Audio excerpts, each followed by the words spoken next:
Ce soir, on est autour de Elias Mazloum, un Libanais, pour parler justement du Liban. Et le thème retenu était une phrase d'un certain Jean-Paul II, je crois, à Beyrouth. Le message, le Liban est un message. Peut-être vous évoquerez très rapidement l'histoire de ce territoire, des séries initiales, la période romaine, byzantine, lors des croisades, quand on libère du joug musulman, où les Français ont été bien accueillis.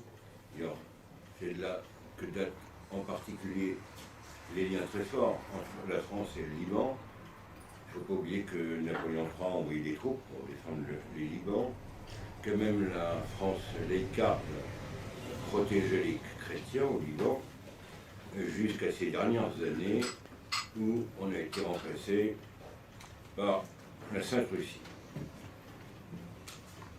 Aujourd'hui, on préfère défendre, protéger des gens peu recommandables. Il y a un ancien ministre des Affaires étrangères qui disait qu'il faisait du bon boulot. Donc on voit de qui il s'agit. Le Liban, qu'est-ce qu'il y a d'intéressant? Il y a différentes, c'est un microcosme de la chrétienté, il y a à peu près tous les rites orientaux, et même le rite qui se prétend latin. Et bien sûr, des communautés orthodoxes, et par la suite, c'est implanté l'islam, surtout sunnite, mais chiite aussi, et les Druzes, qui est une race assez particulière, un peu ésotérique, donc ils changent d'alliance selon les moments. Donc certainement le Liban a une leçon à nous donner. Ils ont une longue expérience de la cohabitation, pas forcément pacifique, pas forcément conflictuelle, avec l'islam, où les chrétiens ont une certaine fierté.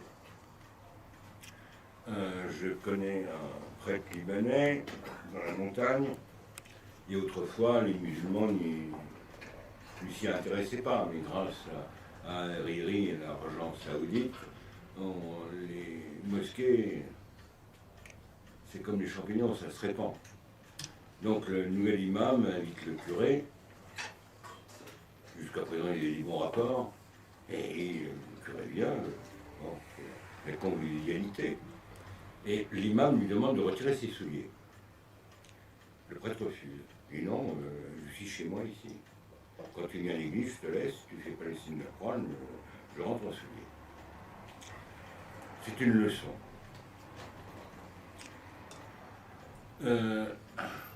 Il faut savoir aussi, et être lucide, que l'équilibre politique au Liban, surtout après les accords de Taïf qui ont pu instaurer une certaine paix, sont très fragiles, et que les puissances régionales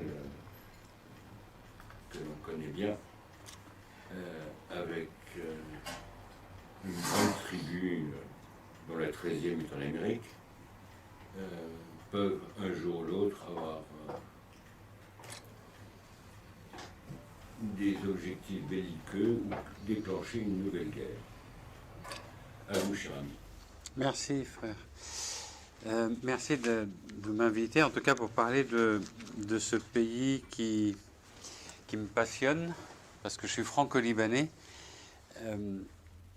C'est comme on dit toujours, en tout cas, on a le Liban et la France, c'est comme la mère et l'épouse. Il y en a une qu'on ne choisit pas et l'autre on choisit. Moi, c'est ce que j'avais fait.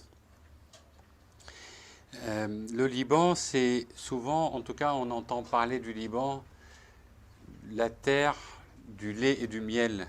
Et on a souvent entendu parler, en tout cas à plusieurs reprises, le Liban est cité dans la Bible. Et je vous dirai un petit mot, en tout cas mon sentiment, le pourquoi, et je vous donnerai en tout cas mon point de vue sur la question, en tout cas libanaise, en partant du message du pape que le Liban est un message.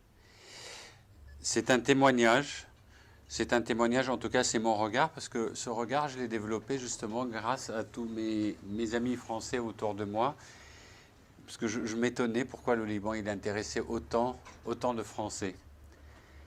Peu importe en tout cas les confessions, pas confessions, mais le Liban n'empêche, il intéresse beaucoup de Français et il ne laisse pas les gens insensibles. Je ne vous parlerai pas trop de la politique parce que c'est quelque chose, mais en tout cas je vous dirai pourquoi à la fin. En tout cas, mon regard, parce que le regard il est beaucoup moins passionnel pour moi que en tout cas qu'il est vu de l'extérieur. Et justement, mon action culturelle a abouti, moi je fais plus des actions culturelles où j'ai créé une association qui s'appelle Entraide Mission Amitié qui emmène des Français découvrir le Liban chaque été, pendant 2 semaines. Je vous en parlerai aussi de cette association qui permet en tout cas de continuer à développer le français, la langue française, la culture française au Liban, encourager en tout cas du moins les Libanais à continuer à parler le français, parce que vous voyez, je suis quand même un des exemples des Libanais qui ont fait leurs études au Liban, et je suis venu continuer mes études supérieures à Paris facilement sans problème, parce que j'étais dans une école francophone. Alors déjà, l'histoire du Liban. Le peuple libanais, il est issu de la civilisation phénicienne. Souvent, tout le monde dit, oui, vous êtes des Phéniciens. Oui, c'est vrai, on est des Phéniciens. C'est une civilisation, en tout cas, qui a été connue 4000 ans à peu près avant Jésus-Christ. Et les Phéniciens étaient réputés, ils le sont toujours, en tout cas, on parle toujours des Phéniciens, pour leur habileté en tant que marchands et marins. Ils ont également diffusé l'alphabet. C'est grâce à eux que l'alphabet, qui a été une graphie composée de 22 signes, et qui a été reprise par les Grecs, par les Romains, et puis qui a connu, en tout cas, qui a été connue aussi par l'Occident, elle a été diffusée notamment par les Phéniciens. Pourquoi? Alors souvent on entend parler des Phéniciens, parce que là vous allez entendre certaines choses qui sont... mais c'est un avis personnel, en tout cas des propos personnels. Peut-être que vous les avez entendus, peut-être pas. Mais en fait, tout simplement parce que le peuple phénicien, il était connu comme marin, tout simplement par nécessité.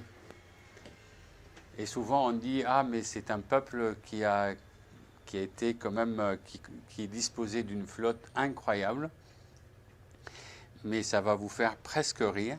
C'est parce qu'en fait, la terre du lait et du miel, c'est le Liban, il est autour d'un désert. C'est le seul pays où il y a de l'eau, des arbres et un pays vert. Quelques chiffres, c'est que c'est un pays qui fait 10 450 km², en longueur 210 km, et 25 à 60 km, parce qu'il est plus court dans le sud et plus large vers le nord. Et il compte d'environ 4 millions d'habitants. Alors on dit 6 millions, 7 millions, 8 millions à l'étranger, mais ça c'est vrai, mais en même temps tout dépend. Après, quelqu'un qui a quitté le Liban depuis 3 siècles et qui n'a plus la nationalité libanaise, est-ce qu'il est encore libanais? Mais peut-être par son nom, oui, mais il n'a plus la nationalité. Mais en tout cas, c'est pour cela, ceux qui détiennent encore le passeport, à peu près 6 millions. Alors, pourquoi il est vert? C'est parce que c'est le seul pays où on peut, la montagne, on peut monter jusqu'à 3080 mètres. Alors, souvent, on dit qu'il y a de la neige éternelle. Tous les ans, en tout cas, dans le cadre de ma colonie, j'amène l'équipe des Français voir cette neige éternelle. En fait, non, c'est des petites plaques. C'est vrai qui restent tout l'été. Mais en tout cas, peu importe, ce n'est pas la question qu'il y a des plaques ou un glacier ou pas. La question, c'est que c'est un pays vert au milieu du désert. Du coup, il y a des arbres. Et les Phéniciens, c'est-à-dire, quand on a une montagne comme celle-ci, elle est très belle, elle est géniale. Mais finalement, en termes de ressources, en termes d'industrie, en termes de mines, en termes de richesse, il n'y a rien.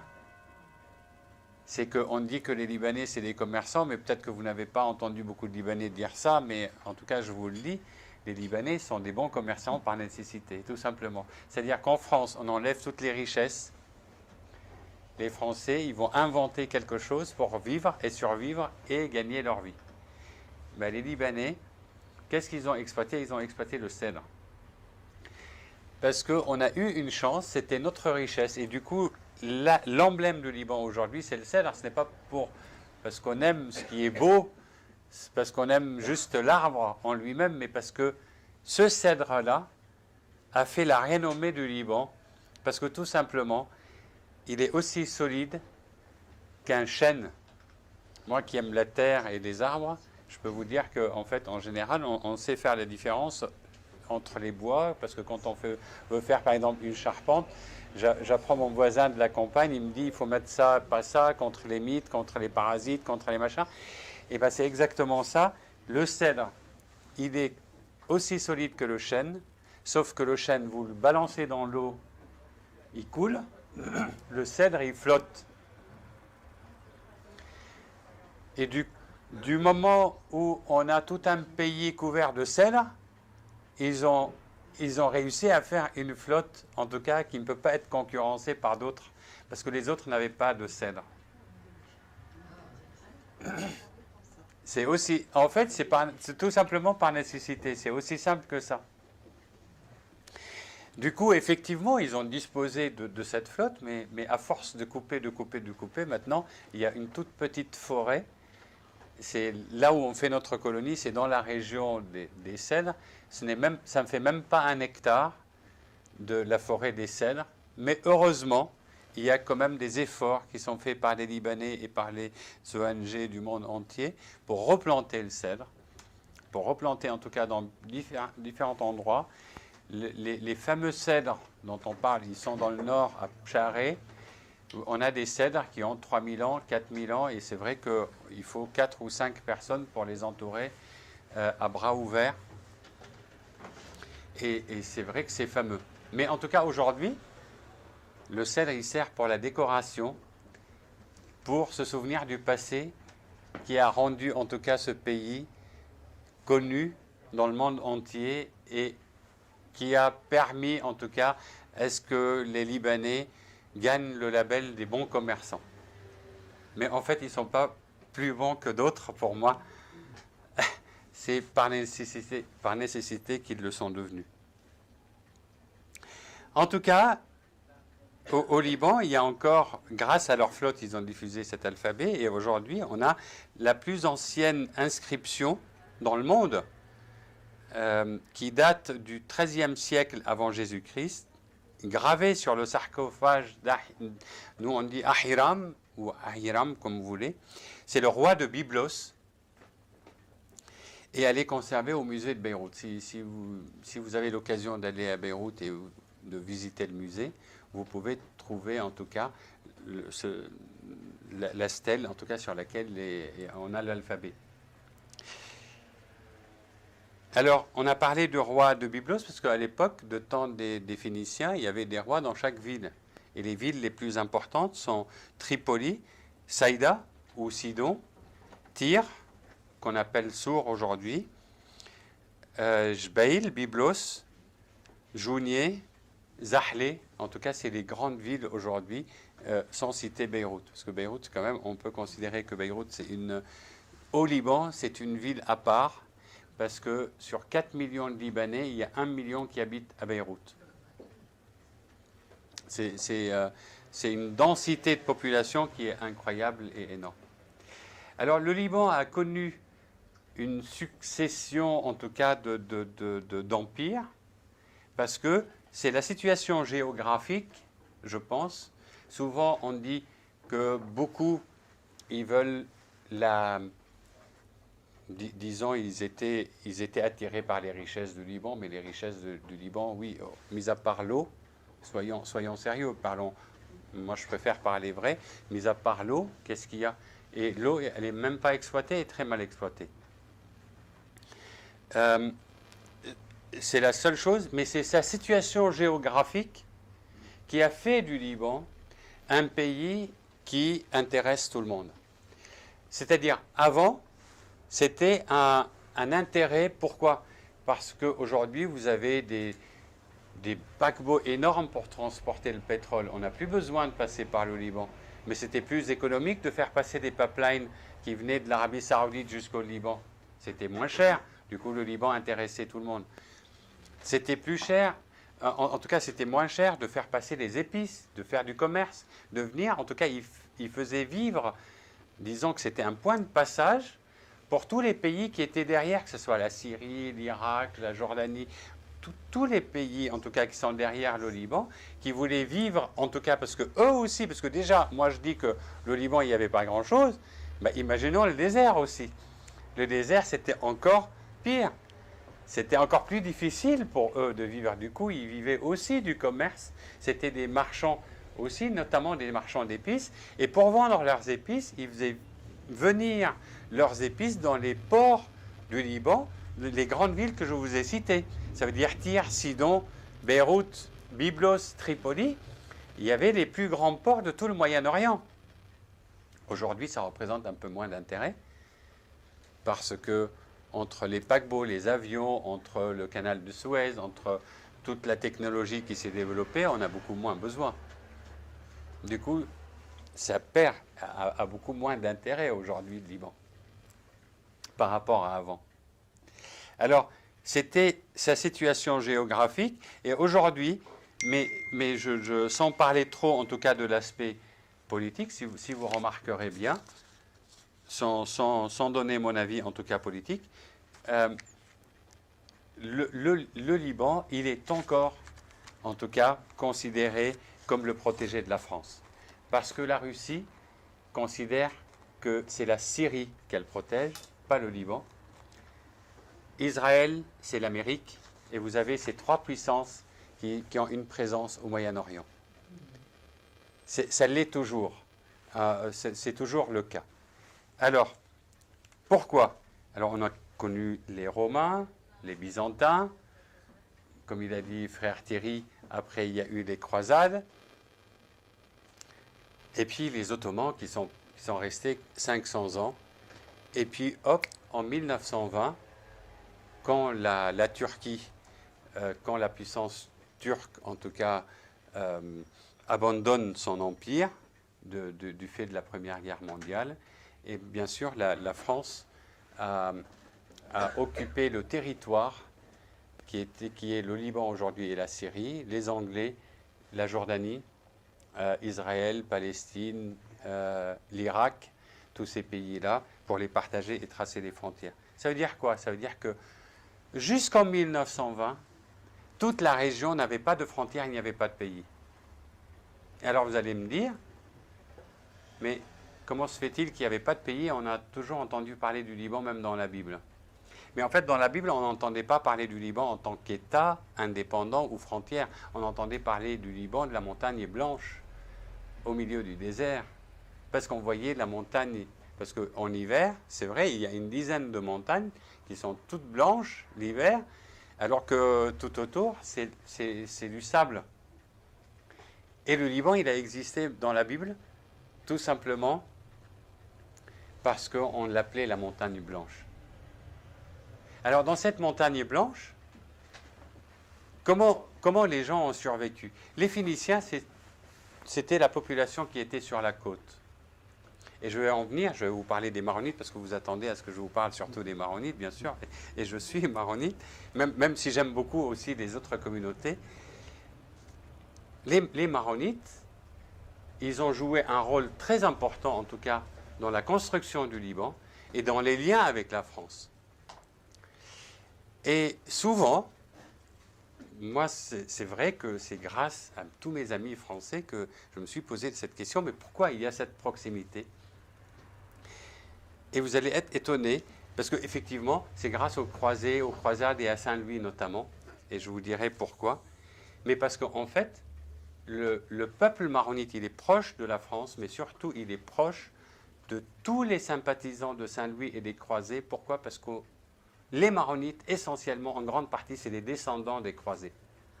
Et ça, c'est quelque chose qu'on n'entend pas beaucoup parler. Regardez, j'ai 2 parents libanais, mes parents n'ont jamais voyagé, et j'ai quand même un type européen. Il vient d'où? ben, il vient des croisés parce qu'ils se sont installés au Moyen-Orient. Et toutes les régions où il y a eu des installations de croisés, en fait, il y a des hommes qui sont restés là-bas. Et il y a des hommes qui se sont mariés là-bas. Il y a des hommes qui sont restés parce que finalement, on imagine, aujourd'hui, on fait une mission. Et ça, je ne crois pas que beaucoup vous ont raconté ça, mais en tout cas, moi, c'est mon point de vue de mes recherches à moi, personnelles. Je viens d'une région où il y avait une caserne. Mais cette caserne, en fait, quand les militaires, ils restaient 100 ans, 50 ans. Mais vous imaginez, 50 ans, qu'est-ce que ça veut dire? Mais on peut construire une vie en 50 ans. Ce n'est pas comme aujourd'hui. Aujourd'hui, on prend, en fait, on part en Amérique, non pas en Amérique, on part en Afrique, on part au Moyen-Orient, on fait des missions militaires et on revient au bout d'une semaine. Mais sauf que les croisades, ce n'était pas des croisades d'une semaine.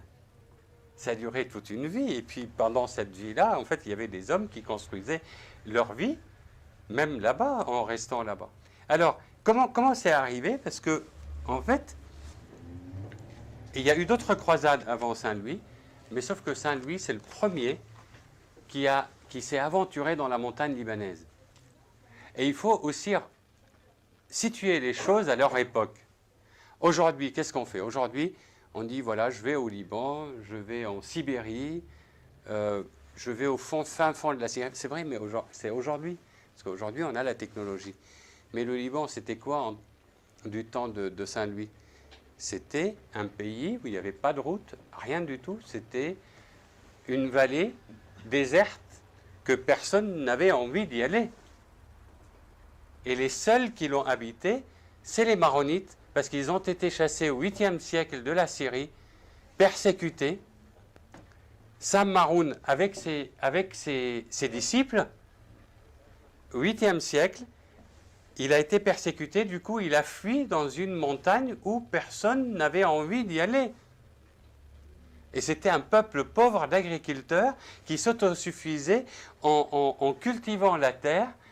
Et j'ai appris de mes grands-parents, parce qu'ils avaient gardé certaines habitudes de dire comment on conserve par exemple la viande de mouton en mettant du sel, parce que c'était dans la montagne, parce qu'on ne peut pas aller dans la capitale, on ne peut pas aller jusqu'à la côte par la peur d'être persécuté. Et Saint-Louis, il dit, avec son armée s'est aventuré dans la montagne libanaise, il a eu la surprise de découvrir une église pauvre, qui s'autosuffisait, qui n'était pas connue, dont personne n'avait entendu parler de cette communauté. Pourquoi? Parce que c'était des personnes qui ont fui pour habiter dans des grottes. Jusqu'à aujourd'hui, c'est que quand vous allez au Liban, vous allez dans la vallée de la Kadisha, on va vous dire c'était le siège du patriarche. Mais le siège du patriarche, aujourd'hui, personne n'a envie de l'habiter. C'est-à-dire, il y a les renards, il y a les loups, il y a des endroits où... Mais justement parce que c'était inaccessible. On ne pouvait pas y accéder. Et justement, Sam Maroun a construit cette église. Du coup, jusqu'à l'arrivée de Saint-Louis, l'église maronite était une église d'origine, comme l'église d'Éthiopie aujourd'hui, que tout le monde confond en disant c'est une église orthodoxe. L'église d'Éthiopie n'est pas une église orthodoxe. C'est une église d'origine qui n'a pas connu les schismes catholiques et orthodoxes. Et si on prend la carte du Liban, on remarque quoi? On remarque qu'il y a 17 communautés au Liban, il y a 12 communautés chrétiennes. Dans les 12 communautés chrétiennes, seule la communauté maronite, il n'y a pas d'orthodoxe. Et je vais vous dire pourquoi, parce qu'en fait c'est factuel, ce n'est pas quelque chose parce qu'on n'a pas voulu être orthodoxe. Parce que si vous prenez la carte du Liban, imaginons ça c'est le Liban, là c'est la montagne, les Maronites habitaient dans la montagne. C'était des fuyards. On a fui la persécution pour habiter la montagne et puis ils ont construit en forme de gradin, ils ont travaillé la montagne, c'est quelque chose de dur, pour la cultiver et pouvoir vivre de ça. Alors du coup, ils vivaient tout simplement. Ils vivaient comme les moines d'aujourd'hui, comme les ermites. Et bien vous aviez toute une communauté qui vivait comme ça. Et c'est leur pauvreté qui... Et du coup, toutes les autres communautés, on remarque qu'il y a catholiques et orthodoxes, tous ceux qui étaient sur la côte ou dans la Bécare. Ils sont devenus orthodoxes ceux qui étaient proches de l'empire, en fait l'empire byzantin, et catholiques ceux qui avaient une ouverture vers la mer, vers les catholiques. Là où les croisés pouvaient passer sur la côte, parce qu'il y a eu d'autres croisades, ils pouvaient passer, ils étaient protégés. Et du coup le schisme, en tout cas c'était plutôt un schisme politique. Et il y a des Grecs catholiques, Grecs orthodoxes, il y a des Melkites catholiques, Melkites orthodoxes, et tout ce qui est catholique et orthodoxe. Mais si vous les situez sur la carte, c'était plutôt un schisme politique qu'un schisme « je ne veux pas de la catholicité » ou « je veux de l'orthodoxie ». Ça n'avait rien à voir. Et les maronites, on les découvre après, Saint-Louis les découvre, et du coup il leur propose de devenir catholiques. Ils ont dit bah, « pourquoi pas ?» C'est pour cela, l'église maronite s'est rattachée à l'église catholique. C'est pour cela on dit aujourd'hui les maronites sont catholiques, avec 3 spécificités, essentiellement. On va dire les principales, c'est quoi? C'est que la liturgie, on commence par l'essentiel, la liturgie, c'est la liturgie syriaque. Le syriaque est issu de l'araméen.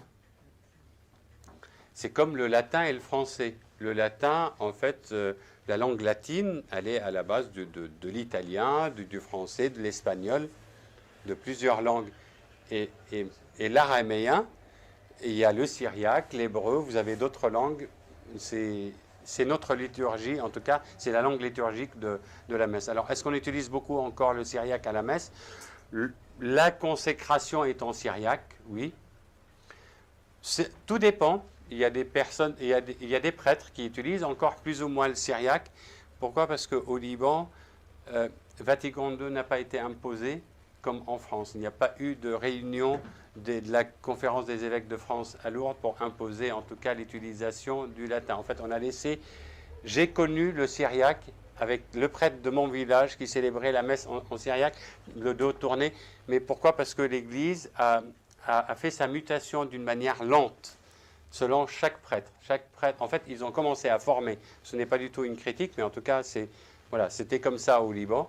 Disons qu'on a dit, voilà, les prêtres qui veulent continuer dans la liturgie ancienne, pourquoi pas, mais nous, on forme les séminaristes à la nouvelle liturgie, et la mutation s'est faite de cette façon-là. Du coup, aujourd'hui, il y a quelques prêtres qui utilisent encore le syriaque, et d'autres pas. La deuxième particularité, c'est que le patriarche, à la tête de l'Église, il y a un patriarche. Parce que lorsqu'il y a eu le rattachement, il y avait un patriarche et Saint-Louis a tenu en tout cas à ce qu'il reste. Du coup, c'est le lien entre Rome et l'Église maronite. C'est un super évêque, si vous préférez, mais qui fait le lien. Et puis, les hommes mariés peuvent devenir prêtres. Mais pourquoi? Parce que c'était une tradition qui a été gardée. Ils ont gardé cette tradition. Et puis, une fois que quelqu'un est prêtre, il ne peut plus se marier. Mais les hommes mariés peuvent le devenir. Alors, est-ce que pour autant tout le monde se marie? Non. Il y a plus de la moitié des prêtres au Liban qui ne sont pas mariés, qui sont célibataires. Et il y a l'autre moitié parce que c'est vrai que on le voit que finalement ce n'est pas si évident que ça d'être prêtre et avoir une famille. Et heureusement, parce que jusqu'à aujourd'hui, heureusement qu'il y a une solidarité. C'est une société qui soutient le prêtre, mais s'il n'y avait pas ce soutien, il ne pourrait pas élever sa famille. J'ai un cousin germain qui est marié avec des enfants. Leur vie financière, elle n'est pas si facile que ça. Mais bon, mais après, il y a tout un système. Les écoles sont tenues encore par les religieux et religieuses. Du coup, les enfants de prêtres peuvent aller à l'école gratuitement. Ils sont encore soutenus. Mais si on était dans une société purement rationnelle, c'est-à-dire on ne tient pas. Ce n'est pas qu'on tient. Les prêtres ne vont pas pouvoir tenir à assumer leur famille. Voilà. Ce sont les 3 particularités, en tout cas, que Saint-Louis avait proposé, accepté, en tout cas, que l'Église maronite garde. Mais après, l'histoire avec Saint-Louis, pour nous, elle est importante. Pourquoi? Parce qu'elle ne s'est pas arrêtée là. Saint-Louis, il a fait la connaissance avec les Maronites, puis il a continué sa route.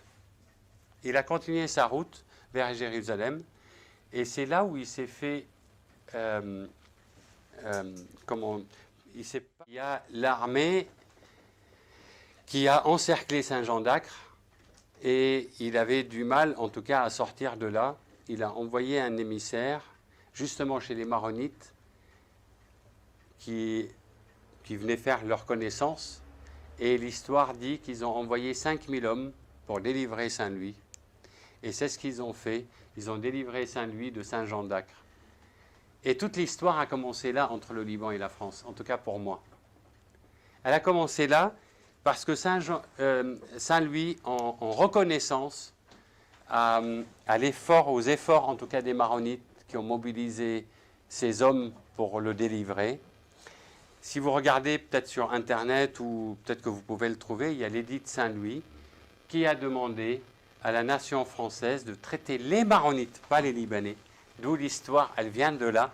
Ça veut dire que, en fait, mon discours n'est pas du tout contre les autres. Juste, je vous raconte mon histoire et l'histoire des Maronites.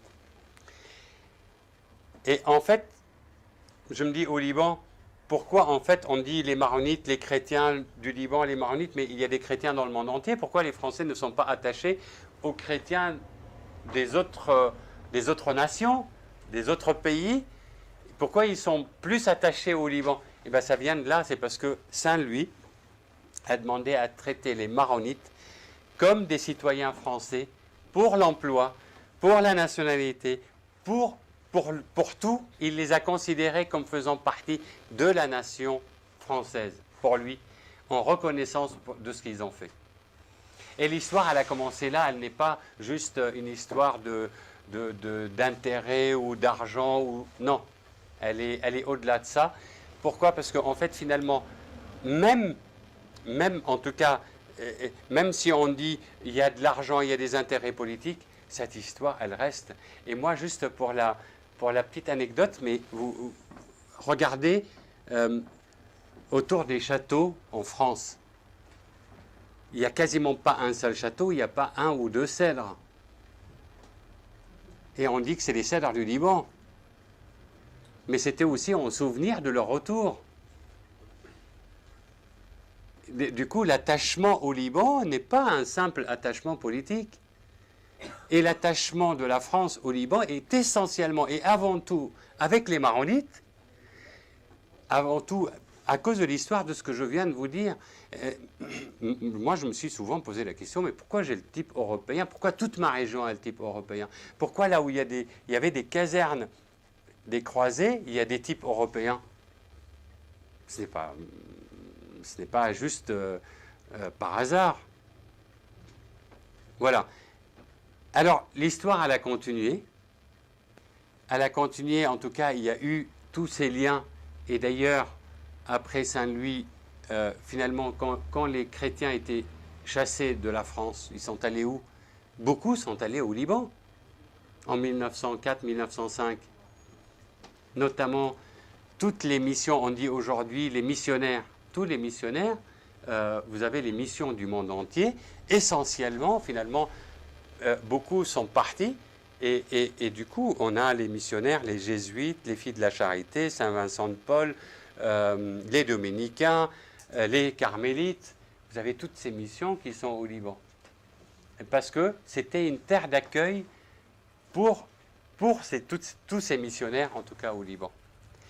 Puis après, en 1920, arrive 1920, et bien c'est sûr, la France qui a la région entre les mains, une région qu'on appelait le territoire de la Syrie, mais la Syrie c'était comme l'Europe.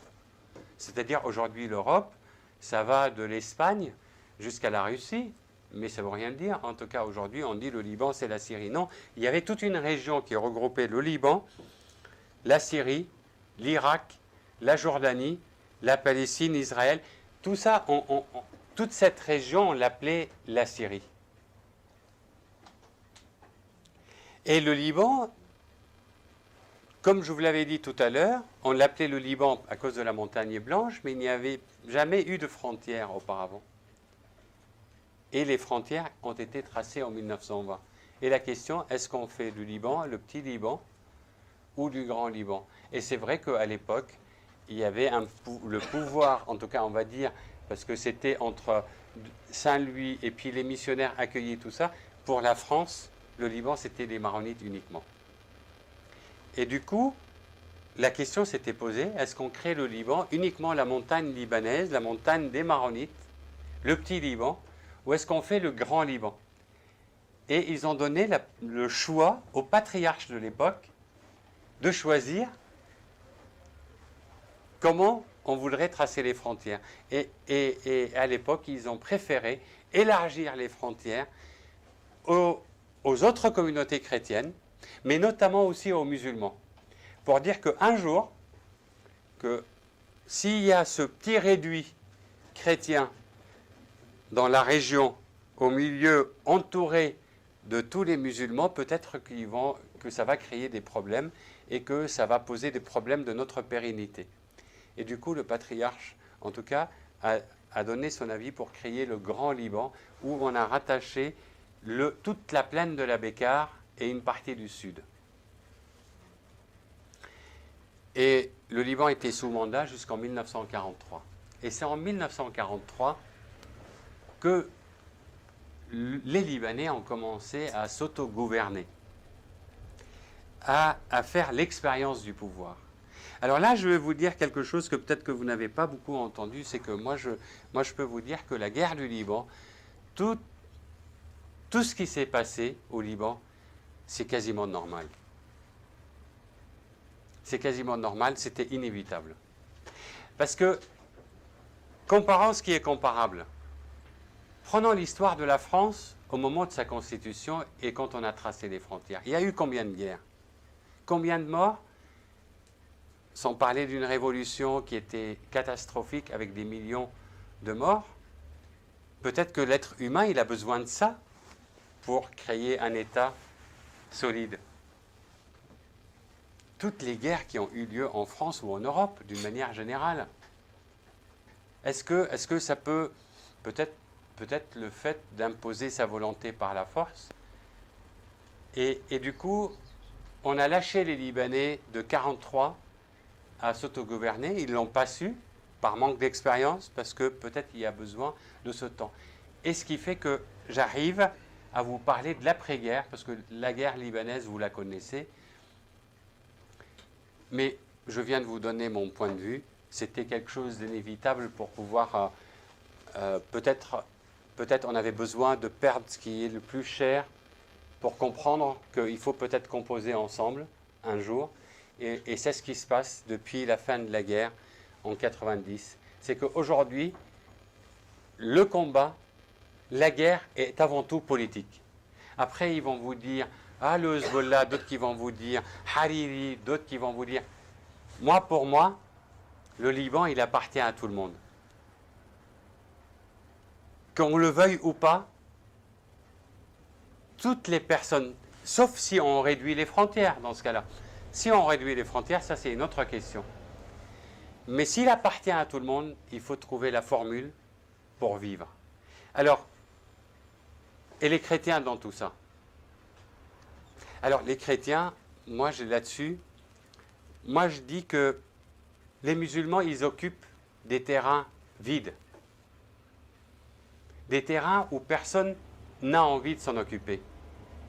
Le problème, pour moi, n'est pas le musulman. Le musulman n'est pas un problème.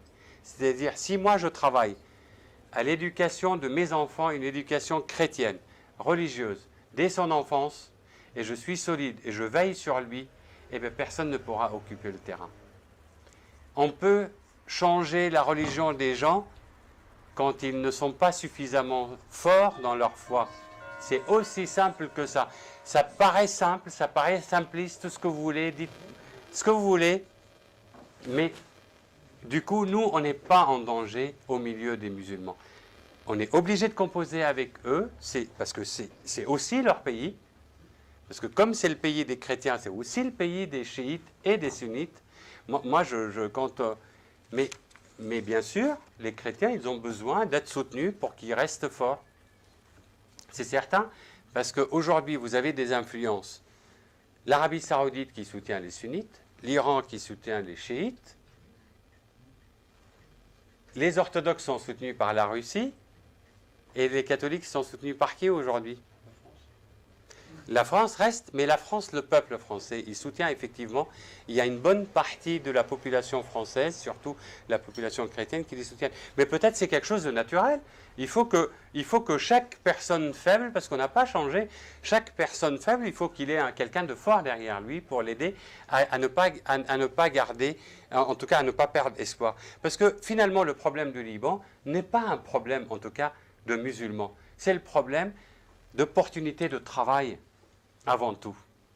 Parce que le Liban n'a pas changé aujourd'hui. Aujourd'hui, sur 10 diplômés, il y a 2 qui peuvent trouver un travail sur le marché libanais. Et bien, quelqu'un qui ne trouve pas de travail, bien sûr, il va émigrer, il va partir ailleurs. Et bien, s'il part ailleurs, ça c'est vrai qu'un jour, même s'ils sont chrétiens, ils vont dire, mais très bien, mais moi, même si je défends ma foi, mais je n'arrive même pas à manger. Je peux manger ailleurs, du coup, je veux partir. Et du coup, ça, c'est un problème qui devient vraiment... Moi, je le lance aux consciences, en tout cas à la conscience des chrétiens, de dire, mais si au Liban, il n'y a plus de chrétiens, parce que finalement, non seulement il était cité plusieurs fois dans la Bible, mais c'est la terre des Cananéens, et le Christ, il est venu plusieurs fois, ce qu'on appelle aujourd'hui le Liban. C'était tout un territoire où tout le monde pouvait circuler jusqu'à Tyr, Sidon, sans problème. Et il a rencontré la Cananéenne, ça veut dire qu'il était au Liban, sur le territoire libanais. Et du coup, pour ceux qui vont au Liban, il y a aussi, là où Marie l'a attendu, la grotte, n'hésitez pas à aller à Mardouché, c'est là où la Sainte Vierge l'a attendu. Et sincèrement, le symbole de la chrétienté ne dépend que des chrétiens. Les autres ne sont pas fautifs, ce n'est pas un problème. Moi, si j'entretiens mon jardin, mon voisin, il ne va pas venir l'occuper. Mais s'il est à l'abandon, il va dire « Ah, mais je te le nettoie ». Ça part d'un bon sentiment. Du coup, le problème libanais en tant que tel aujourd'hui, nous, ce que nous disons, c'est que l'accord de Taïf, même s'il est imparfait, au moins on a trouvé quand même la paix.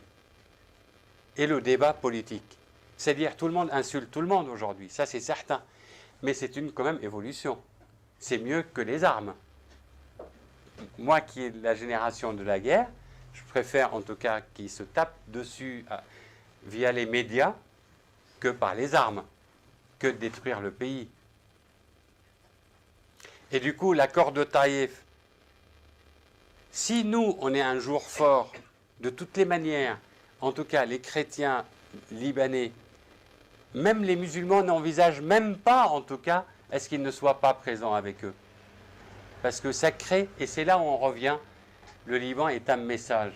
Est un message que si moi, je fais tout pour faire un travail sur moi, et je suis fort, et bien finalement, personne ne peut m'atteindre.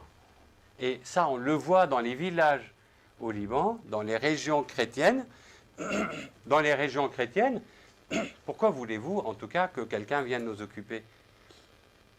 Même les non-croyants, ils n'ont pas envie de venir entendre la cloche sonner tous les matins, et tout le monde, ça fait plaisir à tout le monde, et si la cloche ne sonne pas, c'est qu'il y a un problème. Mais parce que déjà, ils sont entre eux, dans les endroits où ils sont forts, ils vivent une vie chrétienne jusqu'à... le chemin de croix au Liban, le prêtre, il le fait dans la rue, il ne demande même pas l'autorisation, c'est tellement naturel, parce que la population le veut.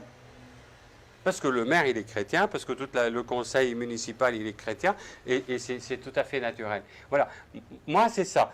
Je ne veux pas être plus long, parce que je veux bien laisser la place aux questions. Si on veut vraiment être un message, si on veut vraiment... S'il y a quelque chose qui nous déplaît, ce n'est pas en critiquant, en se plaignant qu'on changera les choses. Ce n'est pas en critiquant l'autre. Faisons le travail sur nous-mêmes. Soyons forts, soyons des bons chrétiens. et bien personne n'occupera la place. Il me reste à vous remercier. Je pense que vous avez donné la leçon essentielle à retenir. Restez ferme dans la foi. Oui, tout à fait. Et c'est ainsi que Saint Paul mène le bon combat. Mais d'ailleurs, j'ai oublié de vous dire juste cet exemple. En fait, c'est un témoignage. Moi, j'étais dans une école, le catéchisme, et c'était une note comme n'importe quelle note, comme n'importe quelle matière.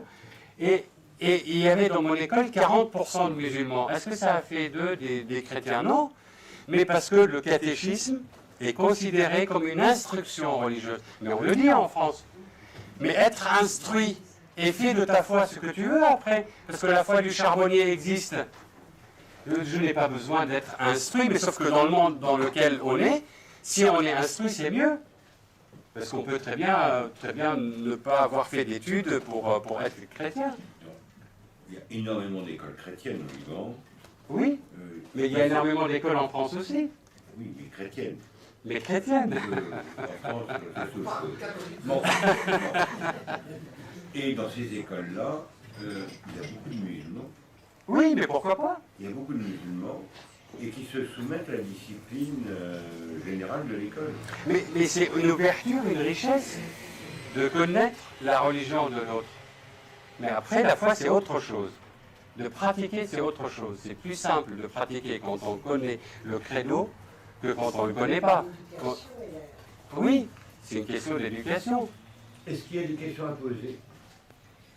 Alors, levez la main et posez des questions distinctement. Monsieur, vous surprenez lorsque vous avez dit que sur 10 étudiants diplômés, il n'y en avait que 2 qui trouveraient une solution. En fin de compte, vous vivez, je ne connais pas le Liban, vous vivez de façon occidentale.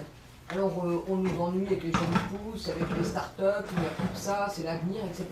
Qu'en est-il pour vous, justement, ceux qui sont, au lieu de partir, parce que vous avez les attaches familiales, de la terre, et puis vos racines, on ne crée pas des choses comme ça, ou d'autres métiers, ou que se passe-t-il? Là, ils essayent, mais ce n'est pas évident, parce que déjà, c'est un tout petit pays. Comme la Suisse? Comme la Suisse ou comme le Luxembourg. Déjà, il n'y a pas suffisamment de place pour construire des appartements d'habitation. Le Liban, il vit du service. Effectivement, il y a des sociétés dans le service. Et il vit du tourisme. Et la banque, parce que c'est un pays où il y a beaucoup des personnes du Moyen-Orient qui mettent leur argent au Liban.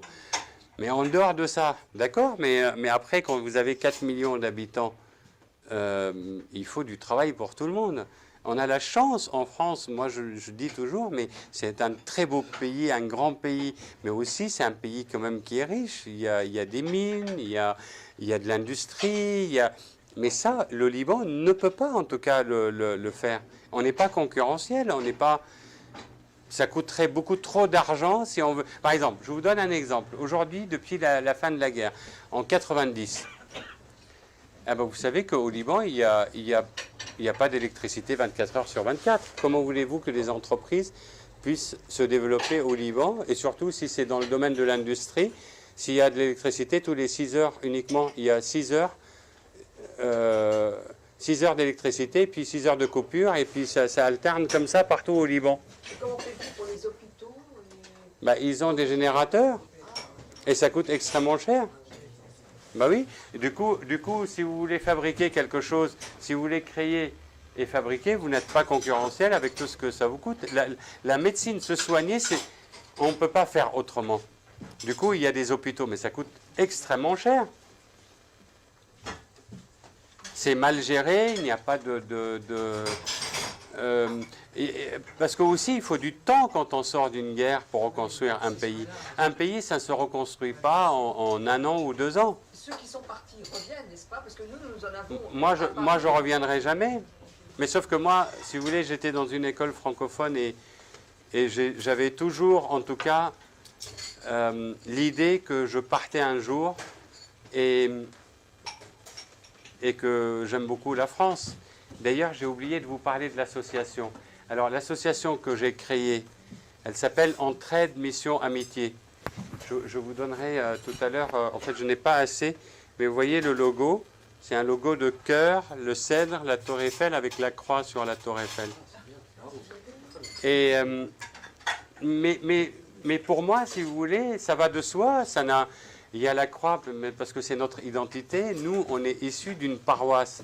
On était dans une paroisse, un groupe d'amis, et du coup, on a créé cette association. Je ne vois pas ce qui peut être choquant pour les autres, en tout cas d'avoir la croix. Et du coup, depuis 2003, tous les ans, on part à peu près une vingtaine. Et il y a des années où on était 30, des années où on était 20, 25. C'est un projet intergénérationnel, tous les âges. Ici, tout le monde peut venir. Mais vraiment, il n'y a pas de limite d'âge. Je préfère, parce que finalement, et pour aller encourager les enfants libanais de 6 à 12 ans, soit de continuer à parler le français, soit de les motiver, en tout cas, même s'ils ne le parlent pas, à l'apprendre.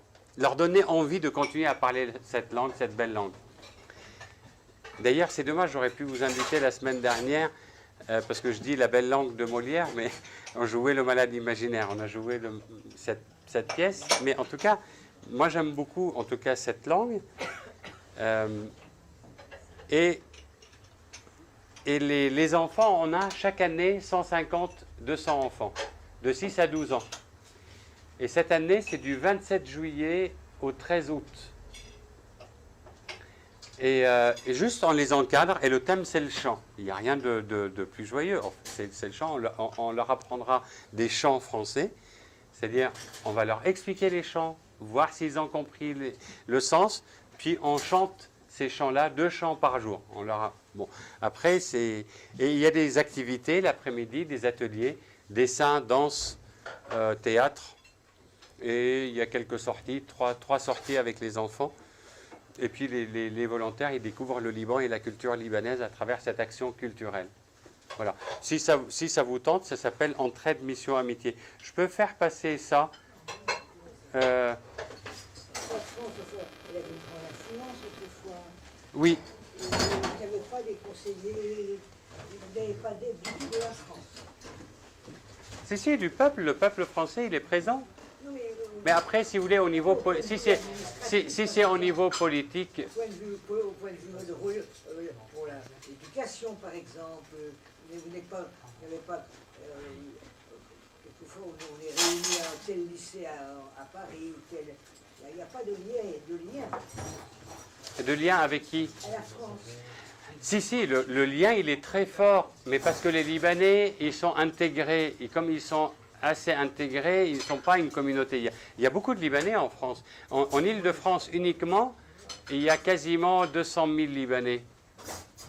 Ben oui. Bien sûr, mais pourquoi la France ne peut pas arriver à les aider un peu pour qu'ils s'en sortent mieux? Oui, faire partir du programme Erasmus, en allant jusqu'à chez nous. Il y a des programmes. Non, de ce côté-là, il y a des choses qui sont faites. Oui. Ah si. Regardez, je suis arrivé après mon baccalauréat en France et j'ai fait des études de droit. J'ai fait 7 ans de droit. Une question, est-ce qu'il y a des noms de famille suite aux croisés et à la descendance qu'il y a eu Alors, est-ce qu'il y a des noms de famille influencés? Parce que les noms libanais sont très libanais pour moi. Mais ah oui. la question. Alors non, il n'y a pas de nom parce que...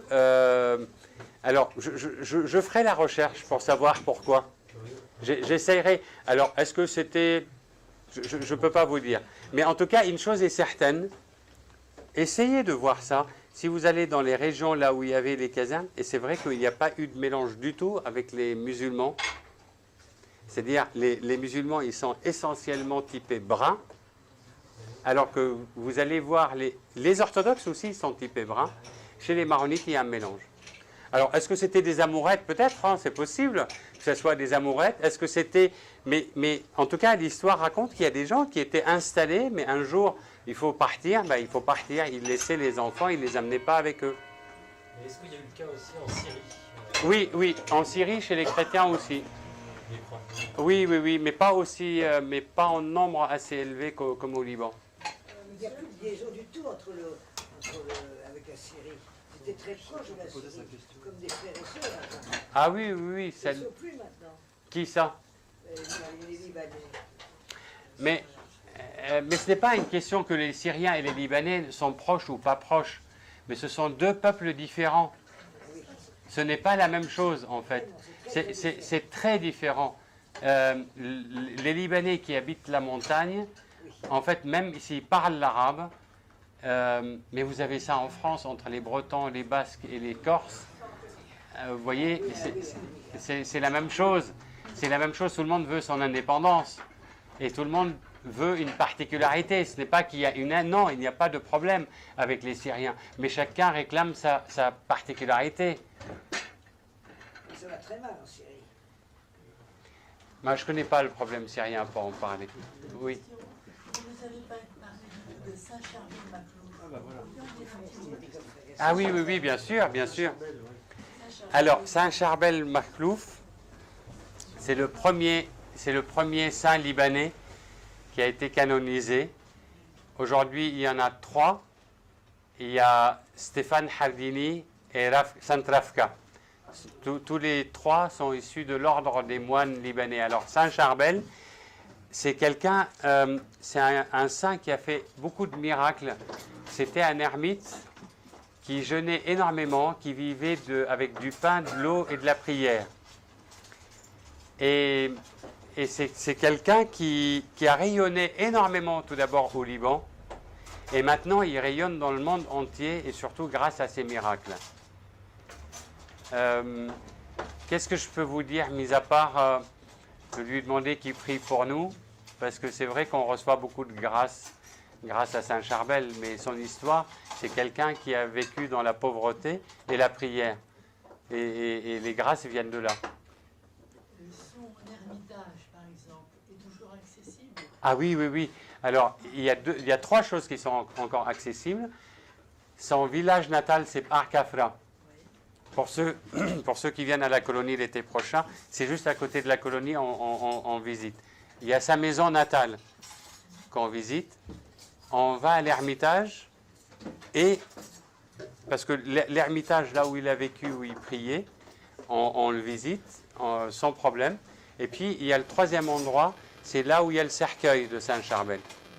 C'est dans la communauté parce qu'il a été enterré à côté de l'ermitage.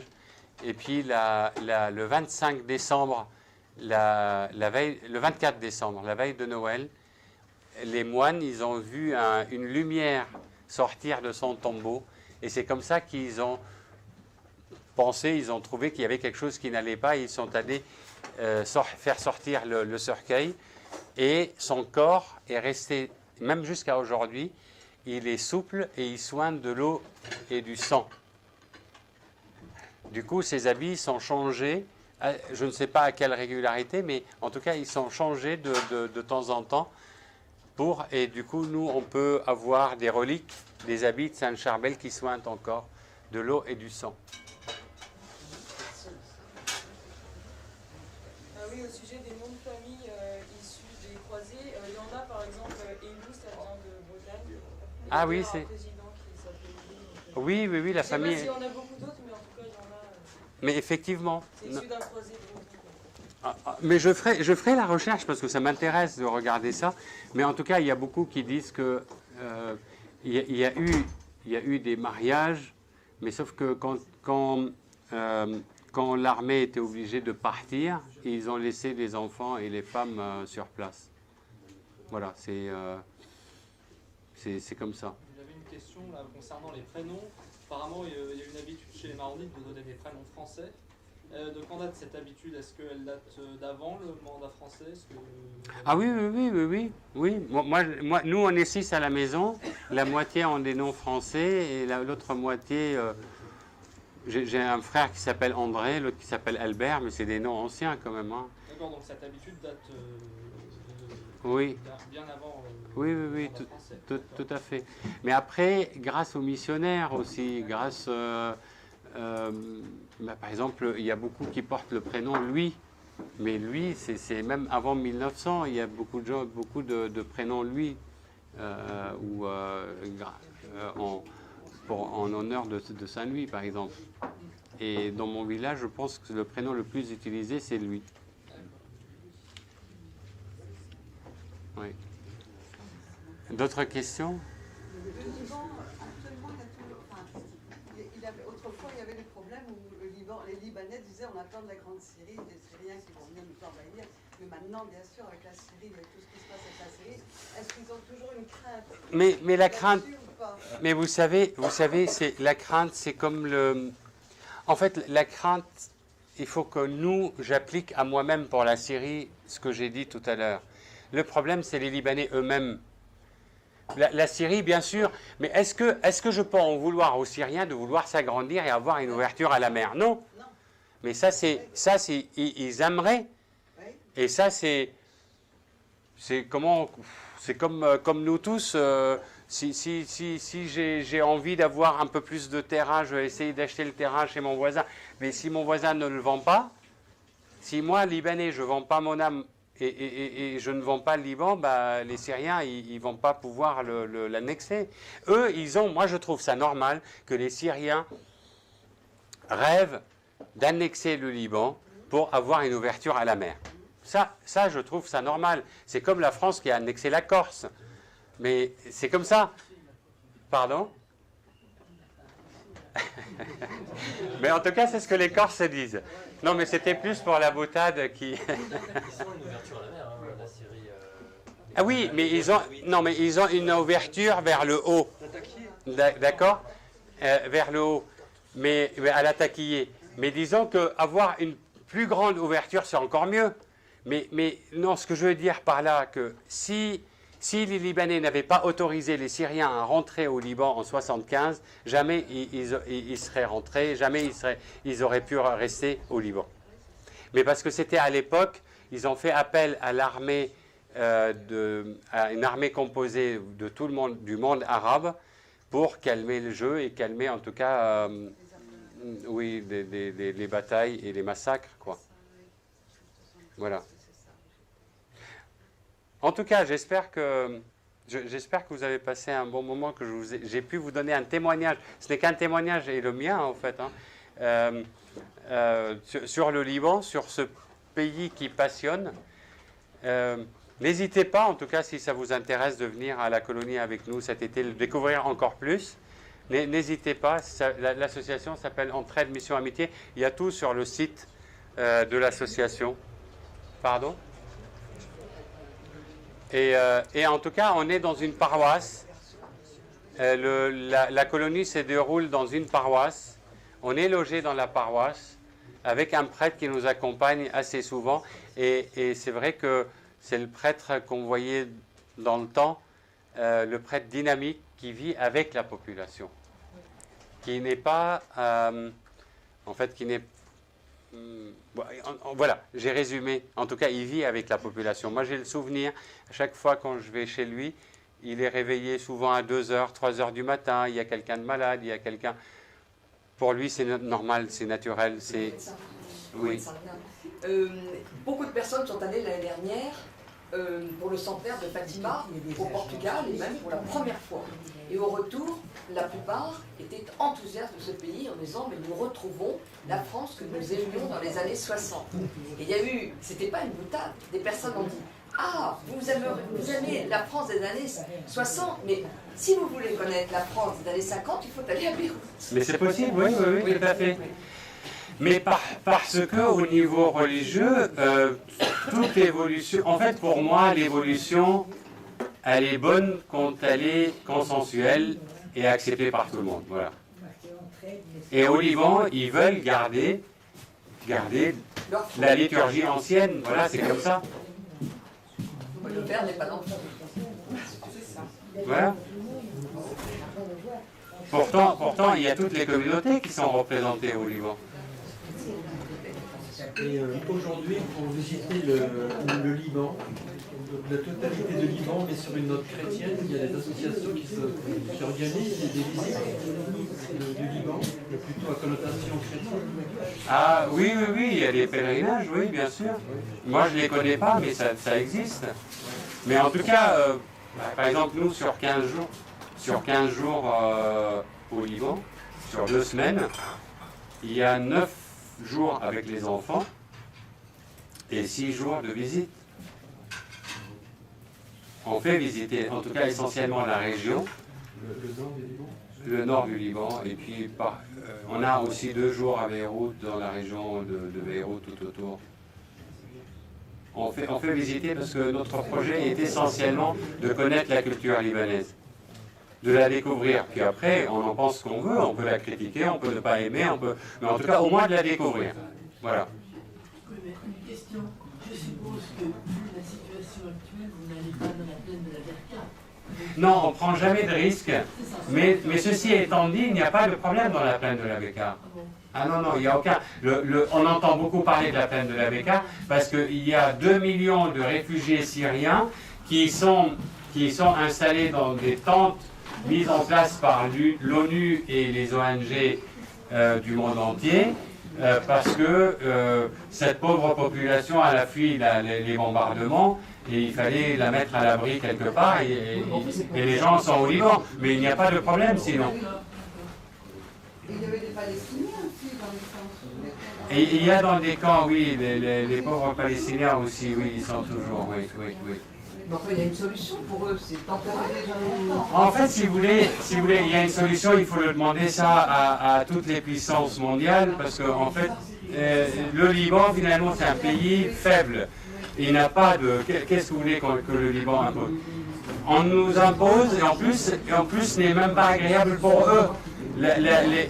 Les gens qui vivent dans des camps palestiniens, ce n'est pas du tout... Ce n'est pas le confort. C'est vraiment des gens qui vivent d'une manière pauvre. Après, nous, pour nous Libanais, c'est que ce n'est pas une question en fait, d'avoir quelque chose contre ou pour, mais il faut qu'on ait de la place nous aussi, en tout cas. Parce que quand on dit un coup 600 000 Palestiniens, 2 millions de Syriens, ça veut dire qu'il n'y a plus de place. Sans être contre les Palestiniens et les Syriens, un jour, on va plus avoir de place pour nous les Libanais. Du coup, voilà. Oui, non, je me demandais pourquoi est-ce que dans les années 60, ils ont décidé de remplacer le syriaque par l'arabe, parce que toutes les communautés chrétiennes orthodoxes dans le monde arabe utilisent le syriaque. C'est Vatican II. Il y a des gens qui ont tout de suite suivi. Vatican II, c'est le l'œcuménisme. Or, tous les orthodoxes du monde arabe utilisaient le syriaque. Ah oui, mais bon, l'Église a voulu... En tout cas, ils ont remplacé, parce que parfois certains disent que les maronites ils sont plus catholiques que les catholiques. Ils écoutent beaucoup le pape, ils écoutent beaucoup l'Église. Voilà, du moment où l'Église a décidé, il y a eu une décision de dire qu'il faut évoluer, qu'il faut que les gens comprennent, ça a été fait. Ça a été fait. Mais ceci étant dit, ça a été fait avec l'accord, en tout cas, de la population. Moi, en tout cas, de l'endroit où je viens, le syriaque était utilisé jusqu'en 92-93. C'est-à-dire, tout était en syriaque. Alors, autre chose par rapport à ce que vous disiez, comme quoi le problème ne venait pas des musulmans, mais du travail sur soi, etc.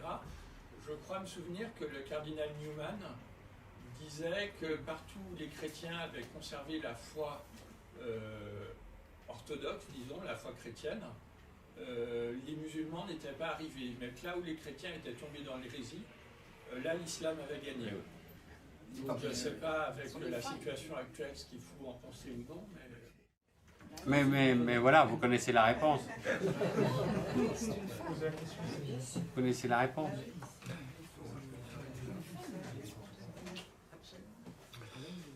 Bon, il me reste à vous remercier très chaleureusement. Merci à vous. On aurait pu évoquer